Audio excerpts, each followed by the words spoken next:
Well, Shawn, it is a pleasure to be here with you. I'm sitting in Shawn's house right now, and I got to say, this is probably my dream home. I was outside literally taking Instagram photos of your house. That's why I was a couple minutes late getting to the door. But yeah, it was fun to build. It was one of those things where, as a young kid, you always have some ambitions, some things, and we were able to build, what the house that we wanted with everything, and I was very involved in it, and it was super fun. They say the two things that cause a divorce more than anything else is backing boats up on the docks and building a house together, a custom home. Yeah. So hopefully that wasn't too stressful to.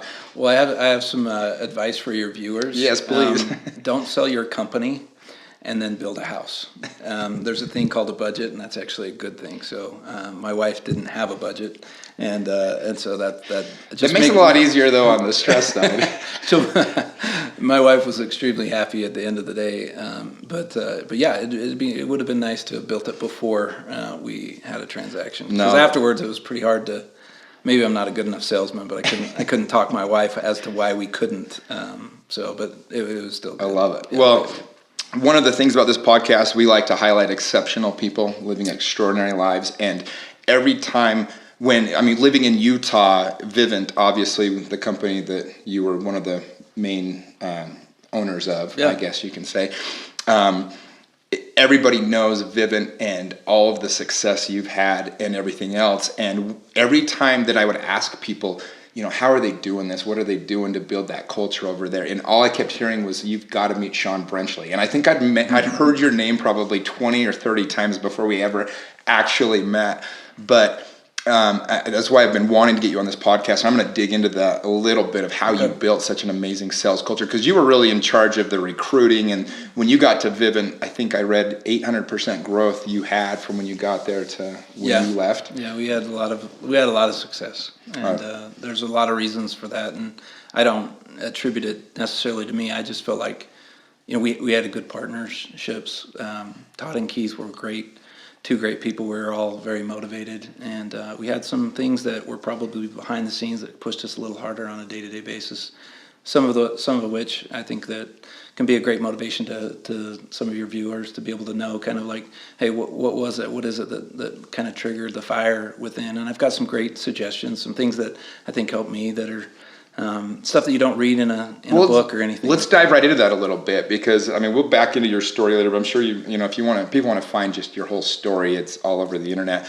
But I would more dig into a little bit of how. Go ahead and give us a little bit of that. How did you use that to stoke the fire? So the one thing that I have to say to everybody is I don't consider myself somebody special. One of the key things that I would say to people as far as advice is know who you are and who you're not, right? Like, I'm not an accountant. I don't want to pretend to be an accountant. I can't be an accountant. I can sit and I can grind and I could go do all that stuff, but that's just not me. So it was okay for me I wasn't the majority shareholder, right? Todd Pederson and Keith Nellesen were. I fit a role that I had to be comfortable with, and I was okay with it. And I realized that I didn't have this certain skill set. And I think that's a big thing that people need to understand is you don't have to be everything, right? You don't have to be this guy that does all these. Just find your place, your niche in your company, and be that person and be what you can be. And, in my case, I was the smallest owner as far as percentage-wise inside of Vivint. But we built something big, and I think that the one thing that people can come away with is if you build something big, even though you have a small percentage, it still ends up being fairly big. So So that's a good thing. But it's a good point that you make. One of the first real estate seminars I ever went to, I remember it said, if it can be delegated and somebody can do it as well as you, it should be delegated. That's right. I remember thinking that, because so many people, I think they say, well, I'm not very good at this, I'm going to get good at it. Yeah. Instead of just passing it off to somebody else, right? That's right. That is like what you said, you've told me this before, but Keith is an expert when it comes to numbers and the spreadsheets and everything. So you guys had a perfect partnership. Todd is so great at, getting that drive and that vision for the company. And then, That's right. So you guys kind of had that perfect threesome relationship. Something that's really funny about Todd, though, is that guy is a wizard at numbers. It was amazing. Like he's a smart cat. Also very good at the numbers. He puts the hat on, and sometimes he'll do his little thing and say he's from Idaho Falls and kind of talk in a slow drawl. But that guy's as sharp as a tack. So don't anybody let him know, because he's running numbers. He's doing it. He's super quick. But I think that the one thing that I want everybody to know is, I went to high school at American Fork. I didn't excel. I was lucky to get a couple A's. Like I really, really struggled. Like I had a tough time focusing. Things didn't absorb well. Like I wasn't what I didn't have any tassels, like those gold bar things when I graduated. Like I was lucky just to get through. I had to go to class just to get by. Like I couldn't show up late. Like I had to do extra things. And I remember one time I went to a seminar, and this guy was a millionaire. And I remember thinking, that's what I want to be, because I grew up super poor. My dad started his company, when I was young, and during those early stages, he ended up being very successful. But during the early stages, we didn't have anything, so I always had a job. And I remember thinking, man, I want to be that guy. And the reason why I want to be the guy is he said that he had this thing called dyslexia. And it was something that required him to have to adapt a little bit more. And so what he did was while instead of people were reading, like it was reading time, he would go and draw, and he drew horse heads. And I remember him talking about how he ended up going and developing real estate and property, and he ended up being a millionaire. I was like, but he struggled in school. And I remember thinking about that guy, going, man, I hope I'm that guy. Like I want to be that guy. I hope there's a chance for me, because dude, in school, so many people are like, you're not going to be anything. I mean, I had one of my friends that was a girlfriend. She's like, Shawn, I'm just glad I'm not marrying you, because you're really stupid, And I was like, oh, dude, yeah, I really struggled. It was hard for me to get through school. The hard part about school in some aspects is it only measures a certain type of intelligence. That's right. And so it misses a lot of the things that actually make people much more successful. That's right. Especially, I think one of the downfalls of people that are good at school is they end up getting a decent job. They get a job that's just good enough to handcuff them to a $70,000 a year job that they hate, right? Yeah. And so I think people, I mean, I wouldn't say it was bad at school, but at the same time, I just didn't take it that serious. Yeah.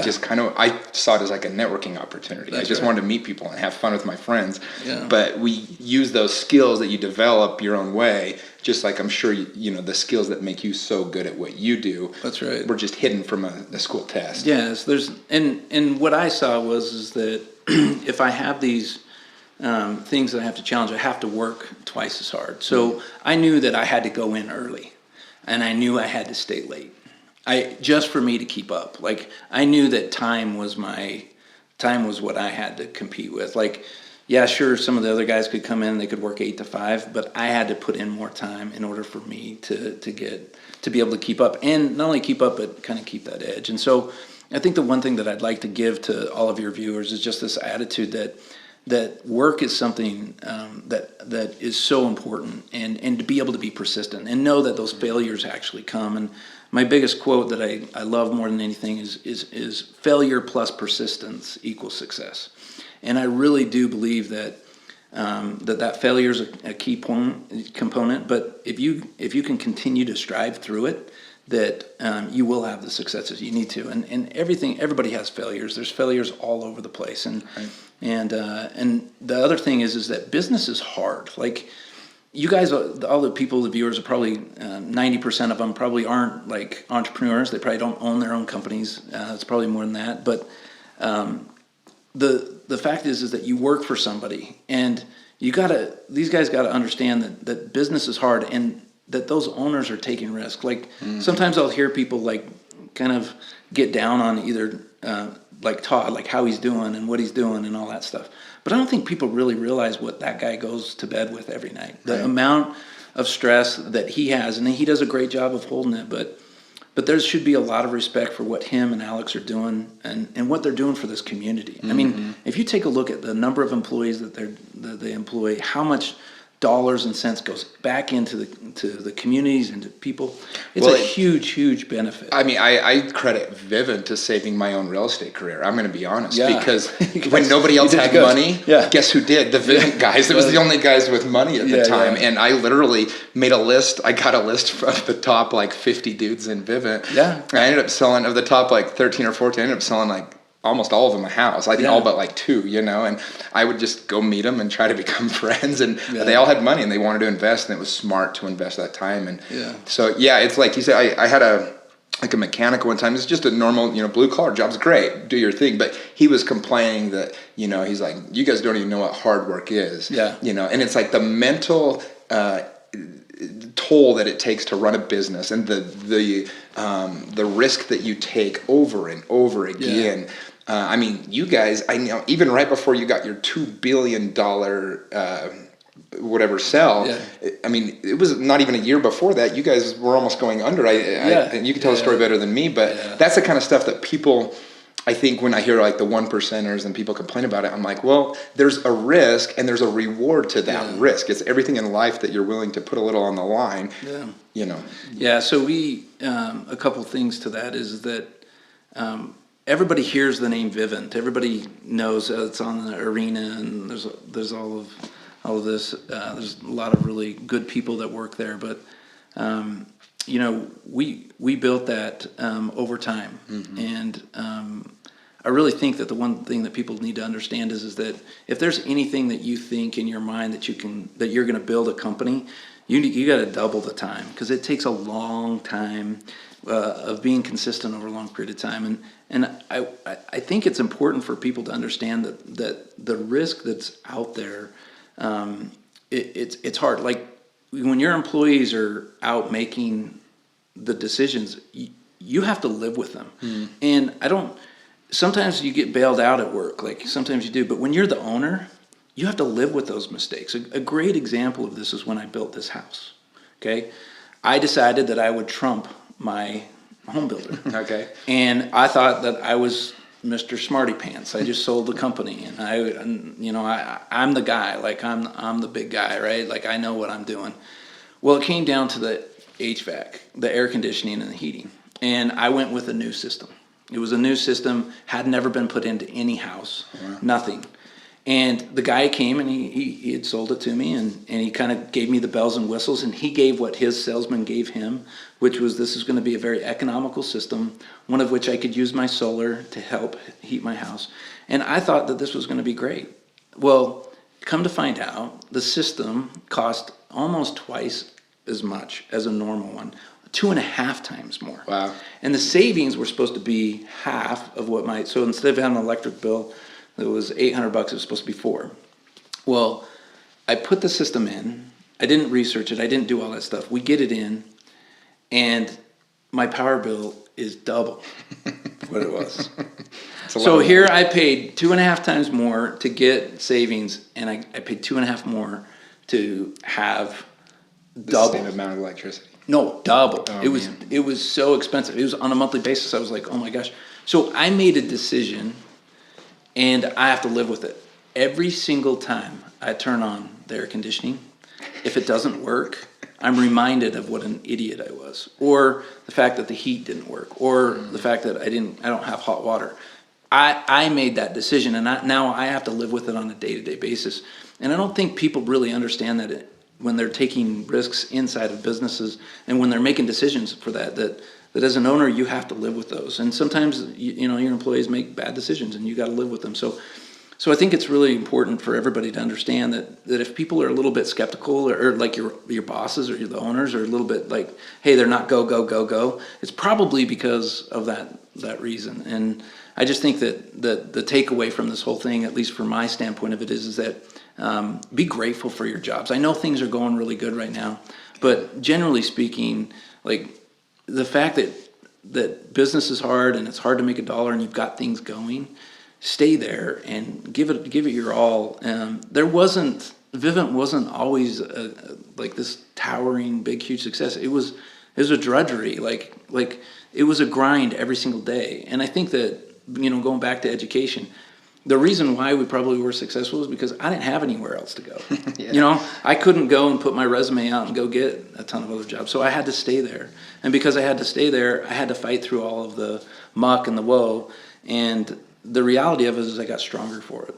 And as I got stronger for it, I became a bigger, better person. And I became wiser. And I felt like I was a good person. So I really do believe that any of the things that you have to work through and you're struggling, at the end of the day, they all benefit you in one way or the other. And I'm sure that in your career, you've experienced that. There was a time there, like when you were saying, hey, look, I was selling houses to people. I mean, there's a time there where you're like, wait, I had to get pretty scrappy. I had to go find. Oh yeah, I mean, I had to go find the business because the business wasn't coming to me. Yeah, I mean, when I first started, I had the benefit. I had about a year and a half where it was actually pretty easy when I first started. But I was smart enough in that time frame. I hired the best coaches. I really dove into, and I was working 70, 80 hours. I really was. I wanted to be number one like my first year. Yeah. And then the market tanked. And I had to just fight for a couple of years. And as I was fighting through that, by the time I came out of that on the other side, I was that much stronger and had my connections, everything else. But it's interesting to me because it's basically anybody under 26 years old has really never had a bad economy as an adult. Yeah. I mean, from 18 to 26, you've had this great economy we've been riding. And I'm very fascinated to see, I think what'll happen when we do hit hard times again. And I was lucky enough, I got to go through that. I don't know how I'll react the second time around. I mean, I'll be in a different position and everything, but it really is the greatest blessing for me, I say, is that I went through that hell of the 2007, 8, 9 real estate market. And so I'm really not scared of anything. Yeah. Like I posted a video today. We can appreciate this. We talked about this a little bit yesterday, but I was down in Lake Powell over the weekend. I was doing a big Memorial Day trip, and my houseboat started to flood up. And I can't even believe you still drove. Well, here's the thing though and people kept commenting like, how the nose was in the water. I know, I didn't know what else to do. I just kept driving. The Coast Guard said that was what saved the boat, that I actually kept going, because at the end of the day, if you stop, you sink. Yeah. And I kind of have always had this theory in life, like more problems come from indecision or from stopping than anything else. I always say if you crawl up to a fire, you're going to get burned, but if you run through it, you'll be fine. Yeah. And so that's what I literally did. And people kept saying like, well, how were you so calm? Well, the boat looks like it was flooding. Yeah. It was going under. And I just those things don't bother me. I was just, well, all right, I'm logically. You didn't even have a life jacket on. You know what? We couldn't. This is actually really bad. I got ticketed for this. We didn't have any on the houseboat. Oh, geez. We just didn't have any on there. They were supposed to be. Yeah. We didn't have for whatever reason, our houseboat didn't have them on there. But it was interesting because, a couple of years ago, I'll tell you a story real quick. It's kind of funny. My old meat partner, I used to sell meat door to door, and I had a partner, and we had a van that had these cows wrapped on the side of it with our company, Nebraska Meat Network, and the back door didn't close. And one day I was just driving through Murray, and I saw the van parked at an Albertsons. I was with one of my buddies. I'm like, this will be hilarious. Let's crawl in the back seat, and we'll scare him. You be sitting in the back seat, and he's going to get freaked out. Yeah. I mean, that's terrifying, right? You start driving, and somebody's in your back seat. And so we thought this would be this funny prank. Well, he starts going a little bit, and my buddy's a pretty big dude. He's sitting in the back, and he kind of does this little cough, and the guy stops the van, and he turns around. We thought he'd freak out. And he just stared at him. And it was the most fascinating thing because it was such an intense stare. And after literally felt like an hour, but it was probably 5-6 seconds, I got scared and I jump up. I'm like, Herman, he's with me. We're just joking around. And I asked him, dude, he goes, oh, okay. And I'm like, dude, how did you not freak out? Somebody's in your van. They could be trying to kill you. And he goes, he was from the Netherlands. He's like, Jimmy, anytime something happens that is intense, you have to stop and think, what should I do now? Yeah. And I remember just that focus that he had. And so that's how I do. Anytime I have something in my life that feels off or it's intense or it goes, I stop and I go, okay, what do I need to do next? And that's what I kind of did with the houseboat. I was like, all right, well, I guess we just keep going. And, But you had a similar experience where you had a little accident in Lake Powell as well. After my video, I put my video up. I had all these people saying yo, you need to call Shawn. Yeah. I went down. I was a little bit less than fortunate. By the way, I wouldn't wish that upon anybody. It's pretty. Right. It's pretty scary. I had my family. I had everything, and I had everybody on that. And when you're on a boat with your families, and I had a 1.5-year-old and a 3-year-old on there, and they were mine. Yeah, no, and you just don't think about something happening. And I had a brand new boat. It's awesome, and I just was going up a canyon from the channel, and I wanted to get. It had a digital readout instead of showing, and you can't, on a boat that big, you can't hear the motors, so I wanted to see the RPMs. And when you're going down the channel, there's a section that shows you kind of where your engines are, so you can know if it's going left or right before it's going left or right. And so it was a pretty fancy feature, and I went and I hit this button, and it started beeping, and I looked down at the screen, and I hit the button again, and it starts beating again, and I'm like, dude, what in the world is going on? And then I went back, and then all of a sudden it said calibration. And I was like, calibrate? I don't want to calibrate this thing. And so then I looked and I hit it, and all of a sudden I hear my wife, hey, Shawn, look out. And I looked up, and I didn't turn into it. I had gone straight just enough. It only took at a canyon wall. 20 seconds. Oh, and yeah. The wall had turned, and I immediately looked up. I wasn't going very fast, but I pulled the throttle backwards to try and hit it in reverse to see if it could stop, but it coasted. It stalled out the engine, coasted, and we hit into a wall. And what it did was it popped the front of the boat open, kind of like a Tupperware bowl. And when I got to the front of the boat, I could actually see into the bottom of the boat. Oh, I wow. could see into the boat. And I'm like, honey, grab the stuff. And obviously she's chewing on me, like, what are you doing, you idiot? And it was a horrible, horrible experience, but one of which, the lesson is that little tiny distractions can make big, huge impacts. And I think that happens also in our lives, that, these little tiny distractions that you have all along the way from you accomplishing what goal you want to try and achieve, they can be pretty devastating. Luckily, we got the boat to the shore, and we were able to get it out of there. But it was a nasty time. Yeah, so. No, I can imagine. I mean, I've been to Lake Powell so many times, and everything on water is urgent, right? Because you don't, like on land, I would always ask anybody to do anything for me. Like, hey, can you help me with this? Or, hey, can you give me a hand with this? On water, it's not that way. You demand, because it needs to be done immediately. Yeah. And if not, it could mean like the rope goes in the engine or whatever else, the motor and everything else. And so anyway, but yeah, no, we share that fun experience of, that was pretty crazy. Yeah, of almost losing a houseboat in Lake Powell. Yeah, there's no reason why that boat shouldn't have been at the bottom of the lake. So I'm just glad it stayed afloat, and I'm very blessed. So. I love it. Well, obviously, we could talk about all the fun things that we've had happen or whatever else, but I want my listeners to kind of, because you really are an expert at building culture. I think that was the main thing. Literally every person that I contacted told me he's so genuine, and the culture. Those are the two words I kept hearing. So talk to me a little bit. You get to Vivint in 2003. What principles do you live by? How did you build the culture that you did, and why do so many people, enamored with how you built that? Yeah, so I think that the one thing that you'll find that's probably pretty consistent is that I care. Like I really I cared. Like when I would go to an office and I would see the whites of those kids' eyes and they were out struggling, like I wanted to do everything I could to help them. And I have that compassion probably because of what happened to me a couple years earlier. And really I don't want to kind of go into it, but I was at another company, and I was with a brother-in-law of mine. We had started this company. It was not APX or Vivint.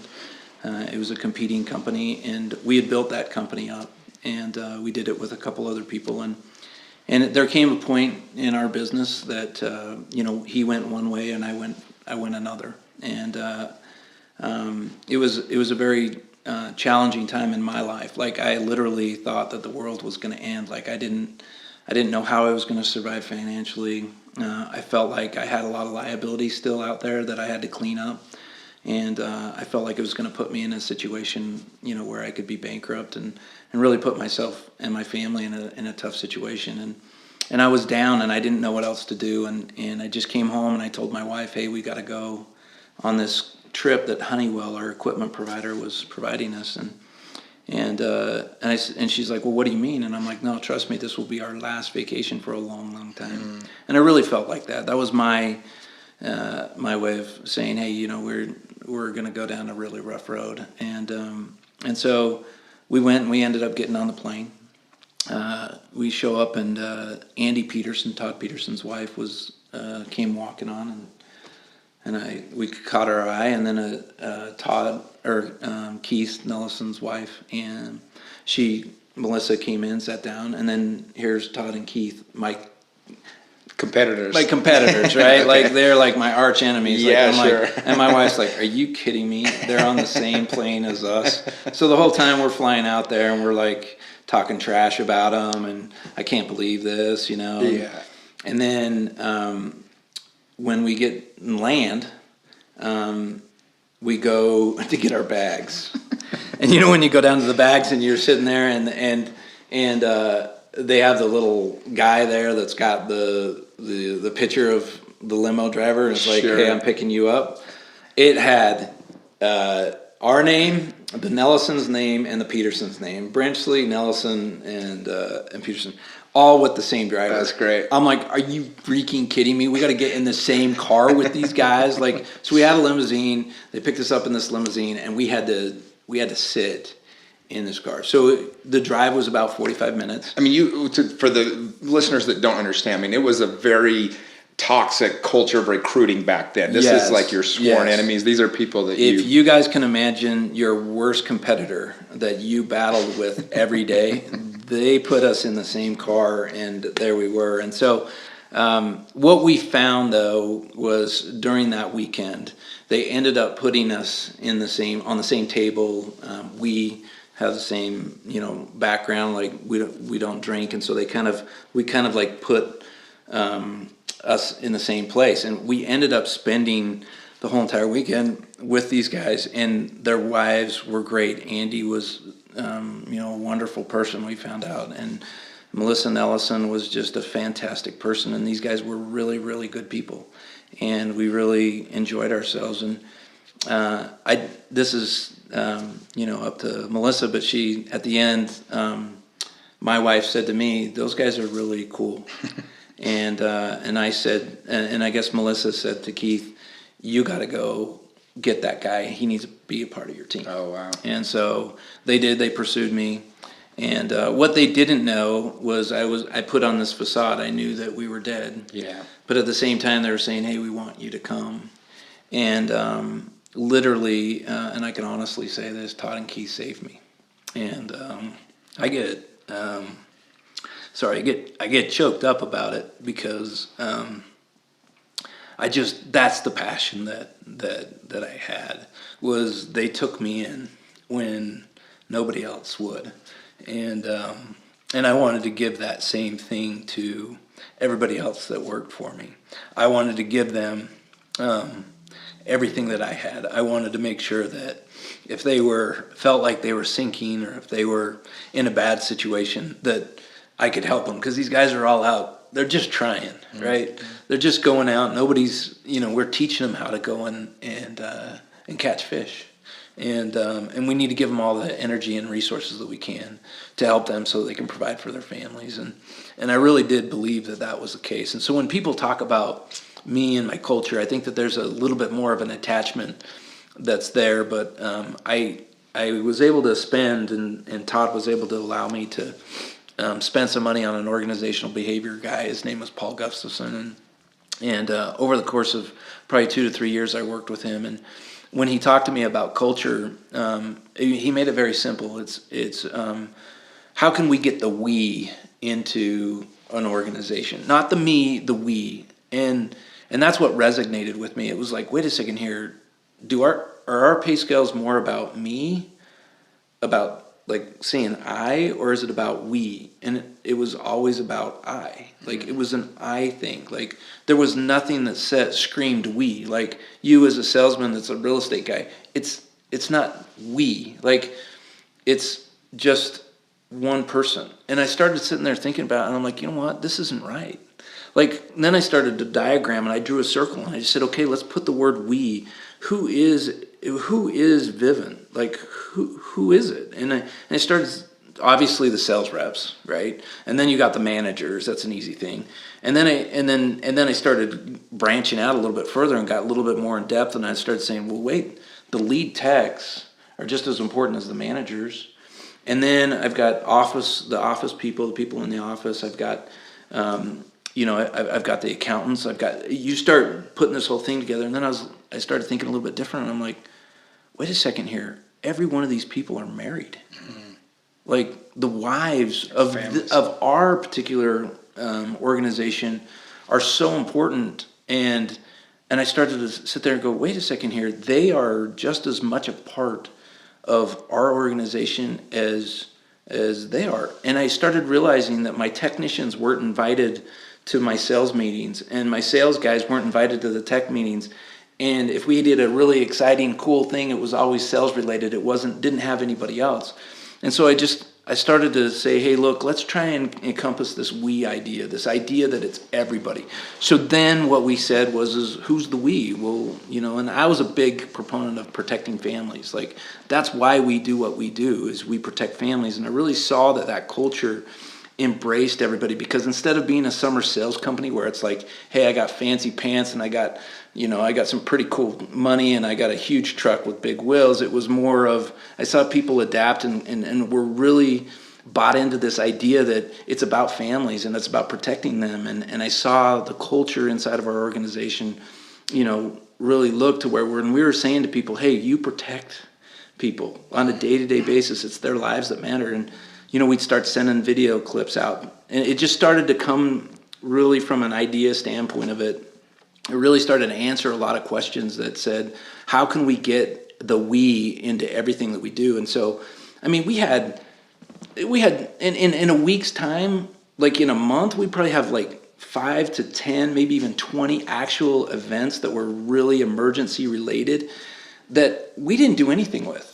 Only one person in our company knew about it, and it was the operator. And I'm like, wait, why don't we take that particular event inside of our that was happening that benefited us, and let's take that, let's write up a story, and let's send that to the technician that installed it. Let's send that to the sales rep that sold it 5 years ago. Let's send that to the entire company so that they could see. Let's send it to the manager who led the salesman that put the time and energy into it. Let's let them all know that what we're doing is a little bit more than just a dollar bill. Wow, that's a really cool way to really bring that full purpose of what you're doing. That's right. Yeah. So when you sit back and you're like, hey, what do we do? Those ideas, if you really if the best thing I can tell people is if you can take it and say, are we a me organization or are we a we organization? Obviously, Todd's a very, very giving person. What I saw with that service was that when we would go do these projects, when we'd go to Galveston, Texas, what we would see is people just getting together and they'd lose themselves, and the titles went away and you were just a person. And then when they come back, they would do things. But then we got into our building and we started saying, hey, look, what can we do in our building and our design of our building? So when you went through our design of our building, everything was open. Mm-hmm. Everything had cubicles. Everybody was open so that people could see each other. They had to work together. We forced people to kind of work together so they wouldn't silo themselves up. We put a cafeteria that wasn't financially, smart, but yet it was a buzz and everybody can come down and and you could feel the energy, and it was just a really cool place to get the we involved in what we were trying to do. And in any type of service that we were doing or anything that we were looking at, we were just saying, we started a wives club that was just, hey, I told Kevin Swiss, Kevin, embrace this idea. Let's grab a wife and let's embrace, like, what does she not know about the summer? Like, if I could tell you how many kids I lost because they got married because a wife wasn't involved, it was crazy. It was hundreds of kids. And I'm like, wait a second here. What if we created an event or a culture that they knew that they were included in it, and that we could get that feedback and we could find out and we could make them a part of the office, and we could make sure. We would do dinner goals, like if the guys would sell in a week, it wasn't just the salesman that would get together. It was the salesman, the manager, and the technicians. And then I started getting smarter, and I'm like, and the wives. Because it's we, right? It's about the we. And what I've recognized in my own life, and my own family, when you pull this and you say it's all a company, I started realizing the same thing. I looked at my family. The only person I was taking to a jazz game was my son. And I'm like, wait a second here. That's not we. The we is our family. I need to take everybody. And if I'm not going to take everybody, then I'm not going to take one, right? And I think that when you start to look at your family and your organizations, or whether it be your family or your organization, that conversation is just simply, how can I get the we involved? And I really think that I appreciate Paul Gustafson, his enlightenment, but yet at the same time, it was a huge enlightenment to me to be able to lead the company, and we were able to pull out customers, and we were able to show everybody what we were about, and it wasn't about a dollar bill. Well, it was bigger than that. I think as an outsider, I got to witness that, right? There was some definite, the wives took pride in being a part of the company. When you started doing the concerts and the big events and the rodeos, and you started doing the charity events and everything else that Vivint stood for and stands for and everything else, I think that was kind of what made Vivint stand out. It was like, it kind of became a situation of like, well, why would you go anywhere else? I know as a real estate agent, a lot of times when I feel like I'm frustrated, I fall into this, I'm trying to get numbers, or I'm trying to sell so many homes or get some, but when I'm really happy and I'm really doing a great job is when I remember that I'm literally help people decide who their kids' friends are going to be. That is right. Their entire youth is going to be based on if I found them a great neighborhood and a great home to live in. And so I really take a lot of, not like pressure, but I really own that.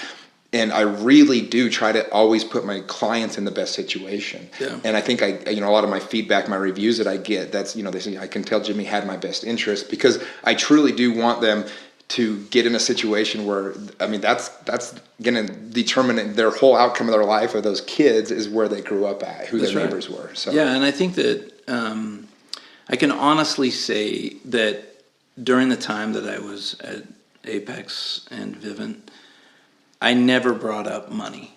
Like I felt like I was very grateful for what I had done. I had employees that needed homes, and they, Todd and Keith brought them in and gave them that. And I don't want to say that money's important, and I think that you need to get paid for what you do, but I really feel like what I gained from my experience at Vivint was I gave my all. I didn't, I did kind of what you said. I embraced what we were trying to do, and I really cared about what was going on. And a paycheck was there, and it provided for my family, but it was more than that. And I think that, to be able to have that type of culture and be able to have, be around good people, that was a really huge enlightenment to me, that if you take your job and say, I really love it, nobody likes to knock on doors, but everybody likes to be around good people, right? And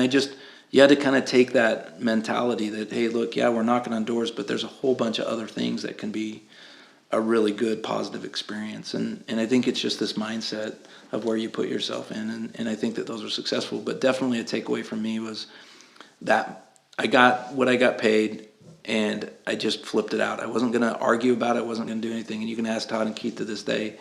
I never one time ever talked to them about compensation. Well, I think when you're doing something that you enjoy, and you just say, I'm just going to go to work every day, and I know the money will come in enough of what I need to make that happen. Yeah.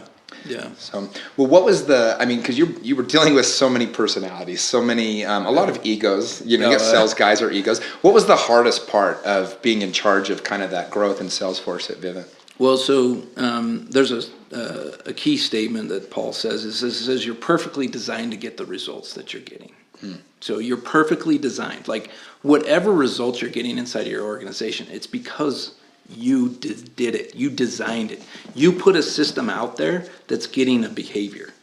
So when you talk about these egos and this attitude and all that stuff, you really have to come back and ask the question.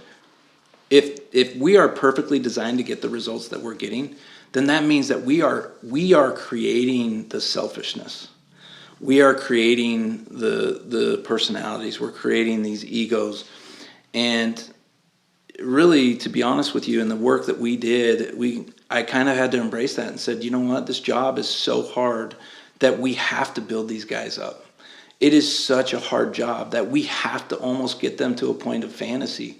We would make them look like they were immortals. And really, in my book, when they would come home on a summer, and I tell all the door-to-door guys, there's no greater feeling in the entire world than when you finished a summer and you started something and you finished it and you put everything out on the line. Whether you did 800 accounts or you did 2,000 accounts, it did not matter. When you were in that car and you went back, you had the feeling of, I did something that very, very few people can do. Yeah. And I rose above all the muck, all the complaints, everything. Yeah, sure, there were casualties, but I succeeded. I went out and I prevailed. And so when you talk about managing these things later on in my career, I kind of grew to know that, hey, we created these. You know, we paid these kids a lot of money because we had to, because we felt like we had to. Well, it's such difficult work that and I believe in life, we're paid what our value is to the society, because if no one else is willing to do it for less, that's right, or as well,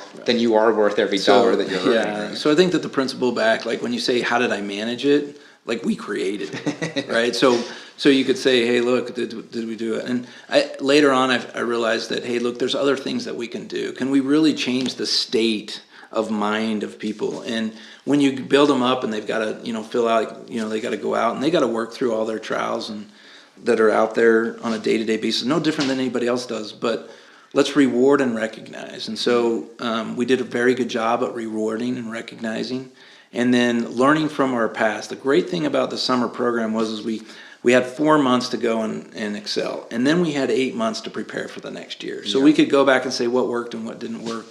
And I feel like that, this idea of being able to go, execute, come back, debrief, like have a time where you go back and you look at whether it's your last week or whether it's your last year for our case, or whether it was your last month, and just go back and debrief and say, what did we do good, what did we do bad, and just learn from that. But what I find is when companies are doing it year round, it's really hard to do that. We had an easier time because it was like a normal thing. Hey, summer's over, things died down, we got 8 months to go prep back up, let's go. But when you're doing it every single day, all the way around, you don't have any rest on a year-round basis, because I've been involved in consulting some other companies on a year-round basis. It's hard to do. But I'll tell you, if you'll take that drill and you'll go and you develop your plan, you'll go and you execute as best as you can, and then you debrief, you go back and look back on what you did, and then you reanalyze it, set your goals, and reevaluate what you need to do to tweak it, and then go do it again, and you continue to do that over and over again. You'll be successful at whatever you do, because but you got to have a goal, you got to have a mission, and you got to have guiding principles. Yeah. So somebody like you, I mean, you built this giant sales force. It was, you guys had huge success. How do you motivate yourself for what's next for you? Yeah. How do you find what to get you excited for now? Now that I'm not there? Yeah, now that you're not doing that on a day-to-day basis. So I think that the one thing that I realized when I felt like my other company kind of kicked me out the door and abandoned me.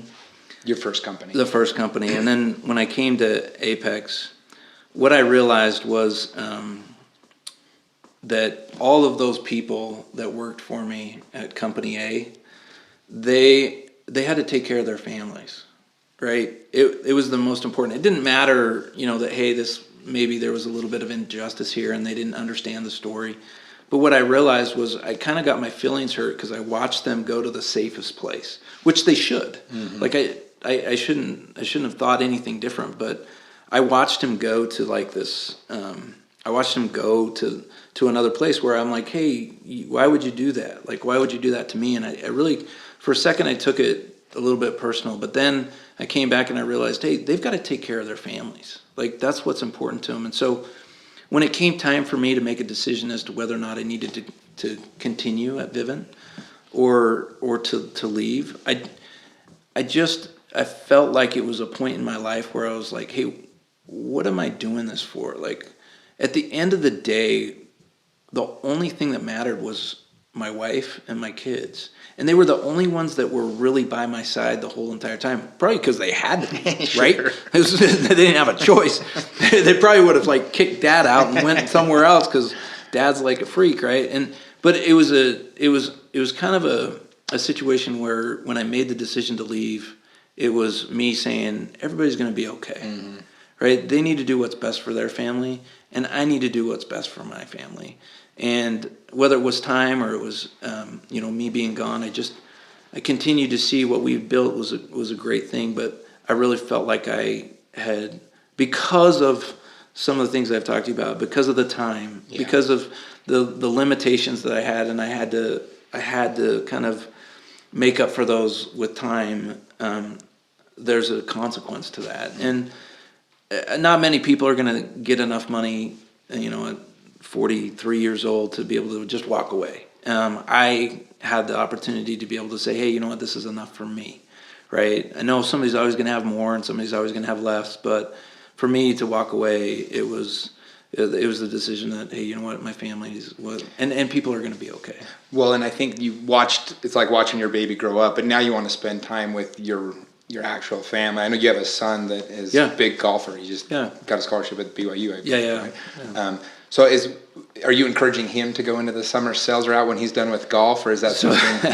So Jimmy, I'm going to tell you this, and I'm honestly, I'm serious. I think every kid should go knock doors. I totally agree. I think that if I can get every one of my kids to go and knock on doors and make a summer, I think that it's a very, very important thing. It's so funny.